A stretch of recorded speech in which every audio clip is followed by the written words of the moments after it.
Qazaxıstanın Astana komandasının Rusiyalı üzvü Gleb Suritsa Bakı-Xankəndi Azərbaycan velosiped yarışının 3-cü mərhələsinin qalibi olub. O, Qəbələdən Mingəçevirədək olan 162,9 kilometr məsafəni hamıdan tez qət edib. Gleb Suritsa finiş xəttinə 3 saat 26 dəqiqə 43 saniyəyə çatıb. Belçikalı Timothy Dupont 2-ci, Ekvadorlu Pita Kristian 3-cü yeri tutub.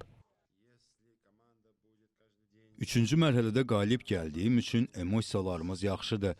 Əsas məqsədlərimizdən biri liderliyi qorumaq idi. Qarşıda daha 2 mərhələ var. Biz az qənaət rejimində işlədik. Əsas istəyimiz odur ki, başqa komandalar daha çox işləsinlər. Buna da nail olduq. Gücümüzə qənaət etdik. Növbəti 2 mərhələ üçün planlarımız var. Bugün bizə müəyyən təlimatlar veriləcək.